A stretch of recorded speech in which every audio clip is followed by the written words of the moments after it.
Hello बच्चों, let's read the question. So this is the fill in the blanks question. आपके यहाँ पर दो फिल इन द ब्लैंक्स हैं। एक आपका कंडक्टिविटी से पहले फिल इन द ब्लैंक्स है और एक आपका रेजिस्टिविटी से पहले फिल इन द ब्लैंक्स है। और हमसे पूछा जा रहा है that metals have dash conductivity and dash resistivity, कि इनकी कंडक्टिविटी और रेजिस्टिविटी जो होती है मेटल्स की वो किस तरह की होती है। ये फिल इन द ब्लैंक्स हमको इसमें फिल करना है। तो देखिए, इस क्वेश्चन को करने के लिए जो की कॉन्सेप्ट हमारा रहेगा वो हमारा क्या रहेगा। सबसे पहले तो आपको पता होना चाहिए कि जो मेटल होते हैं वो हमारे क्या होते हैं, कंडक्टर होते हैं। ठीक है।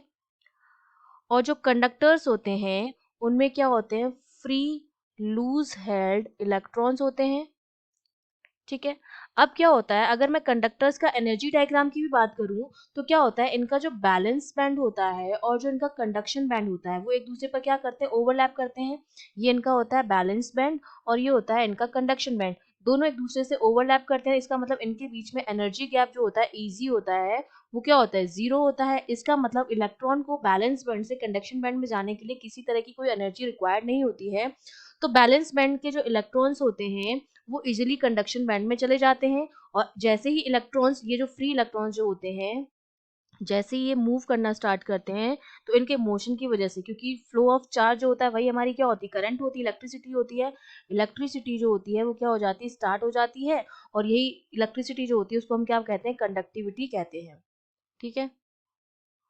तो मेटल्स की जो कंडक्टिविटी होती है वो हाई होती है। तो यहाँ पर जो फिल इन द ब्लैंक्स है, कंडक्टिविटी से पहले वहां तो आ जाएगा हाई। और इनके हाई का रीजन क्या हो जाएगा, क्योंकि इसमें क्या होते हैं, फ्री हैंड लूज इलेक्ट्रॉन्स होते हैं, क्योंकि वो मेटेलिक बॉन्ड बनाते हैं एक दूसरे के साथ, जिसकी वजह से ये इजिली बैलेंस बैंड से कंडक्शन बैंड में मूव कर जाते हैं, जिसकी वजह से इलेक्ट्रिसिटी फ्लो ऑफ चार्ज जो होता है, जिसकी वजह से करंट फ्लो होती है, इलेक्ट्रिसिटी आती है। और जो इलेक्ट्रिसिटी होती है, कितना इजीली इलेक्ट्रिसिटी फ्लो कर सकती है, वही मेजरमेंट कंडक्टिविटी होती है। बेसिकली कंडक्टिविटी क्या होती है, measure of flow of electricity, measure of how easily electricity और करंट फ्लो। ठीक है। इनकी जो कंडक्टिविटी हाई होती है। अब अगर मैं रजिस्टिविटी की बात करती हूँ तो देखो, जो रजिस्टिविटी होती है हमारी वो क्या होती है कि कितना रेसिस्ट कर सकती है। ठीक है। कितना ऑब्स्ट्रक्शन ला सकती है इलेक्ट्रिसिटी के पाथ में, वो हमारी होती है रजिस्टिविटी। बेसिकली ये रजिस्टिविटी जो होती है वो हमारा मेजरमेंट होती है कि how much a material resist the flow of electricity. इसके पाथ में कितना रेसिस्ट कर सकते हैं, कितना ऑब्स्ट्रक्शन डाल सकते हैं। A material resist the flow of current or the flow of electricity। ठीक है, वो हमारी होती है रेजिस्टिविटी, इलेक्ट्रिसिटी।